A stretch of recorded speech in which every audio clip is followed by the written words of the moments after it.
Muli naman tayong makisilip sa lagay ng panahon ngayong araw. Live mula sa Pag-asa DOST, babalitaan tayo ni Harry Bayona. Harry, good morning. Ano ang lagay ng ating panahon ngayong Tuesday? Alright, magandang umaga rin Sir Perceline at magandang umaga nga po sa ating lahat. No? Maganda-ganda nga po yung weather natin dito sa Metro Manila at ganun din sa kalakhang bahagi ng ating bansa. Kaya nga lamang po ang Leyte at Southern Leyte ay sinalubong ng mga pag-ulan.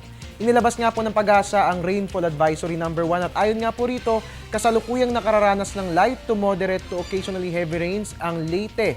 Partikular na po sa Abuyog, Mahaplag, Baybay, Inopacan at Hindang at ganun din po sa Southern Leyte, partikular na sa Silago, Sogod, Hinunangan, Libagon at St. Bernard.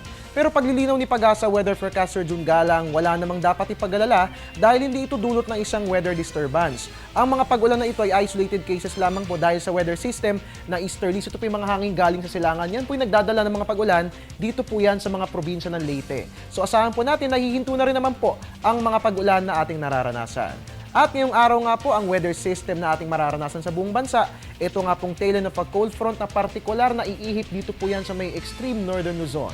So asahan po natin na ang Ilocos Region, ganoon din po Cordillera, Cagayan Valley, Central Luzon at Metro Manila ay makararanas ng skies na may isolated light rains, habang ang natitirang bahagi naman po ng ating bansa walang dapat alalahanin dahil maaliwalas na panahon naman po ang iiral sa atin maliban na lamang sa isolated rain showers and thunderstorms. Ngayong araw, it's best to bring your rain gear dahil lalo pat madalas sa mga pag-ulan tuwing hapon o gabi.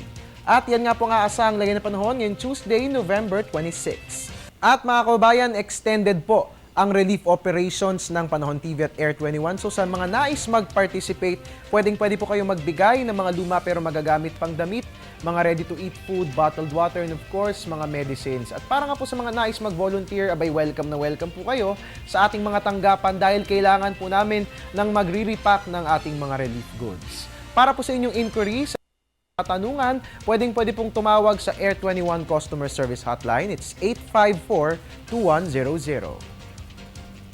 At yan po muna latest mula rito sa Pag-asa DOST. Ang tabayanan po susunod kong weather update. Mamaya po yan sa Good Morning Boss. Dito lamang po yan sa Telebisyon ng Bayan. At your service po ni Weatherman, Harry Bayona, sama-sama sa pagbangon. Maraming salamat, Harry Bayona.